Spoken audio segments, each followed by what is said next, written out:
Daniel Cross learned, before he ever learned trust, that stability was something you constructed. Chaos did not roar in his childhood. It whispered. It crept along the floorboards he memorized, in voices that dropped just enough to notice if you were paying attention.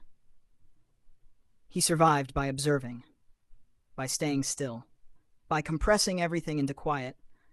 By the time he became an adult, silence had become instinct. He did not need comfort. He did not need love. He needed predictability. Daniel, calm, cold, slightly measured. Emily fit neatly. She spoke easily, laughed without hesitation, filled space in a way that made the emptiness tolerable. I admired her warmth. I could not match it. I assumed it would always be there.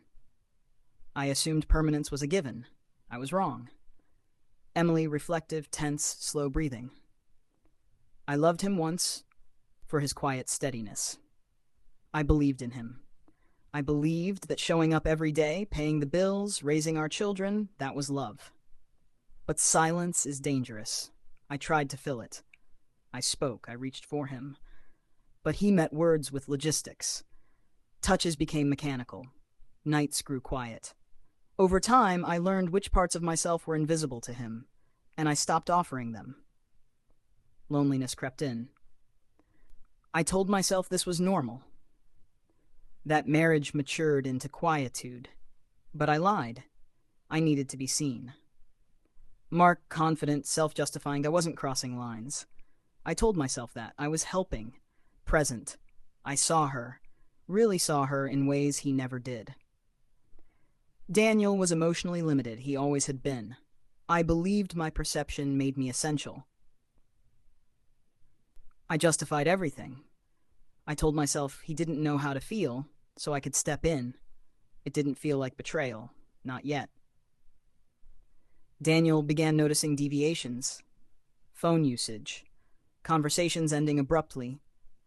Mark's presence lingering longer than before.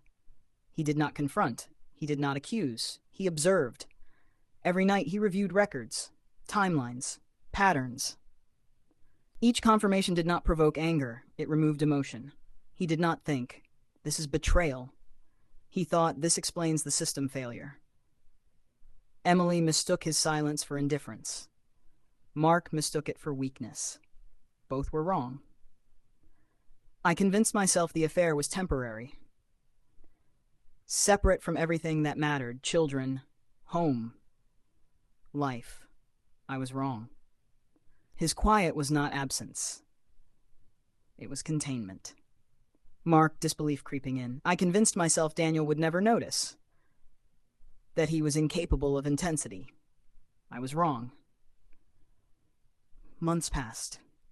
Daniel moved mechanically through life, children cared for, work attended, house maintained, dissociation replaced emotion, observation was refuge, until the day he walked through the door. I stepped inside. Patterns were off. Sounds I had cataloged months ago were anomalies I had only suspected.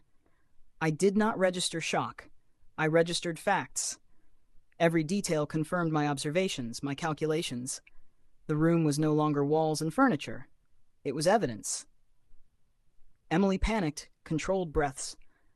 I noticed him enter before he spoke. Something shifted. I realized instantly he knew. Months of concealment evaporated.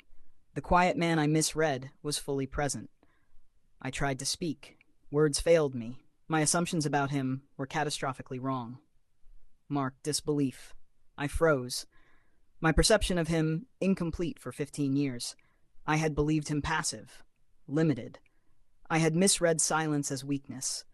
Now it carried authority. Momentum. Precision. I realized too late. The collapse was not sudden. It was the consequence of years of misreading, of silence mistaken for safety, of emotional absence treated as harmless. Daniel's mind, trained for survival, reached the point where containment failed and identity dissolved. There was no malice, only procedural continuation. Function replaced emotion. The children remained untouched. Survival of what remained innocent. But the adults did not survive the system he had imposed. When authorities arrived, the children were alive. The adults were gone. Nothing in the room suggested chaos, only finality. I realized too late that his silence was never absence. I misread it entirely. There was no surviving him. I understood it fully only then. He had replaced emotion with procedure, and procedure does not forgive. Daniel Cross was arrested. He did not resist. He did not ask why. Responsibility was acknowledged without emotion. The legal system treated him as it must. Deaths occurred. He caused them directly